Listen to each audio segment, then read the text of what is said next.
Burudi dam সংক্রান্ত নানা ধরনের তথ্য এবং অভিজ্ঞতা পার্ট 1 অর্থাৎ এর আগের ভিডিওতে রয়েছে। বুরুডির স্পেশাল দেশি মুরগির মাংস ভাত এবং এখানকার লাঞ্চ সুস্বাদু ও মনে রাখার মতো।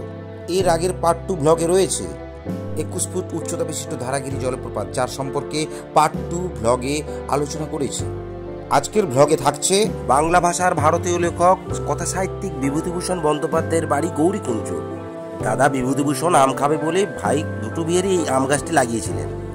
সুবর্ণরেখা নদীর পাগল করা গতি এবং সুবর্ণরেখা ঝর্ণার ঝড়ো ঝড়ো ঝঙ্কার মনকে আন্দোলিত করে তোলে। হ্যাঁ বন্ধুরা, সকলকে আন্তরিক শুভেচ্ছা এবং ভালোবাসা জানিয়ে আজকে শুরু করতে চলেছি আমার সম্পূর্ণ ও সাম্প্রতিক ঘাটশিলা ভ্রমণের তৃতীয় ও শেষ খণ্ডটি।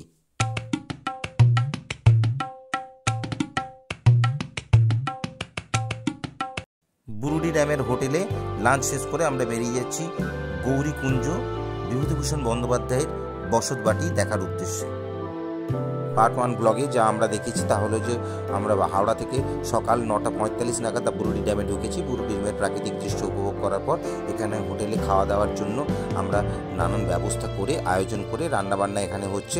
তারপর আমরা পার্ট 2 ব্লগে বেরিয়ে গেছি বুরুডি ড্যাম থেকে 5.5 কিলোমিটার দূরত্বে ধারাগিরি পাহাড়, ধারাগিরি জলপ্রপাত দেখতে। ধারাগিরি জলপ্রপাত দেখে সেখান থেকে পুনরায় বুরুডি ড্যামে ফিরে এলাম। বুরুডি ড্যামের হোটেলে খাওয়া দাওয়া করে লাঞ্চ শেষ করে আমরা বেরিয়ে পড়েছি গৌরীকুঞ্জ দেখার উদ্দেশ্যে। অবশেষে আমরা পৌঁছে গেলাম একজন জনপ্রিয় ভারতীয় বাঙালি সাহিত্যিক বিভূতিভূষণ বন্দ্যোপাধ্যায়ের বসতবাটি গৌরীকুঞ্জে, যেনার জন্ম 12ই সেপ্টেম্বর 1894 সালে এবং মৃত্যু 1 নভেম্বর 1950 সালে। বিভূতিভূষণ বন্দ্যোপাধ্যায়, যিনি মূলত উপন্যাস ও ছোট গল্প লিখে খ্যাতি অর্জন করেছিলেন। পথের পাঁচালী ও অপরাজিত তার সবচেয়ে বেশি পরিচিত উপন্যাস। অন্যান্য উপন্যাসের মধ্যে আরণ্যক, চাঁদের পাহাড়, আদর্শ হিন্দু হোটেল, ইচ্ছামতি, অশনি সংকেত বিশেষভাবে উল্লেখযোগ্য এবং মানুষের মনকেও ছুঁয়ে যায়। আমি তো বলবো গৌরীকুঞ্জ না দেখলে ঘাটশিলা ভ্রমণই অসম্পূর্ণ থেকে যায়। বিভূতিভূষণ বন্দ্যোপাধ্যায়ের প্রথম স্ত্রী গৌরী দেবী, বিবাহের 1 বছরের মধ্যেই তিনি মারা যান। স্ত্রীর স্মৃতির উদ্দেশ্যে এই বাড়িটির নামকরণ করা হয় গৌরীকুঞ্জ। এই বাড়ির সীমানার মধ্যেই আমি তারাদাস মঞ্চ নামে একটি মঞ্চ দেখতে পাই। এটি বিভূতিভূষণ বন্দ্যোপাধ্যায়ের ছেলের নাম অনুসারে করা হয়েছিল। এটি অপুর পাঠশালা নামেও পরিচিত, যেখানে স্থানীয় শিশুদের সপ্তাহে কয়েকটা দিন, বিশেষ করে প্রতি রবিবার সকাল 10টা থেকে 12টা অবধি বিনা বেতনেই পড়ানো হয়। তা আবার বাংলা মাধ্যমেই পড়ানো হয়।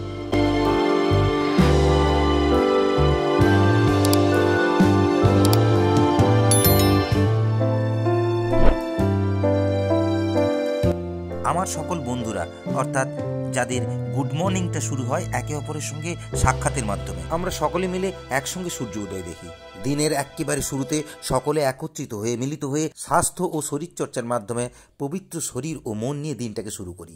আজ সেই মর্নিং ওয়াক টিম বেরিয়ে পড়েছি ঘাটশিলা ভ্রমণের উদ্দেশ্যে।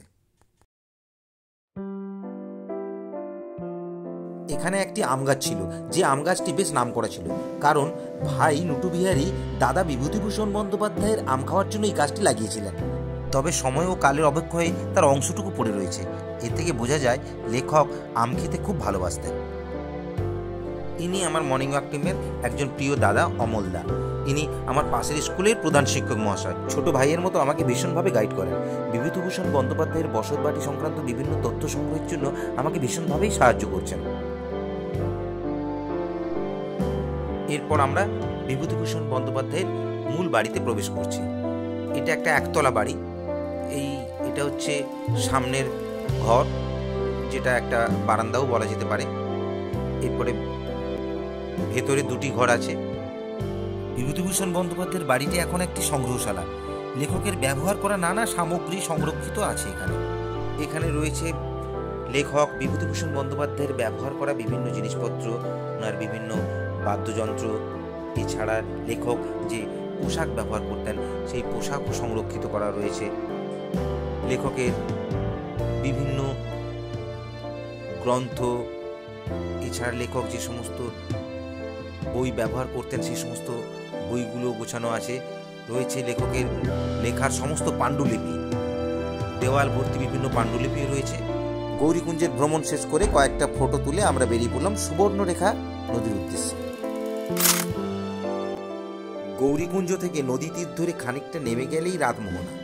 রাতমোহনা আসলে একটি ভিউ পয়েন্ট।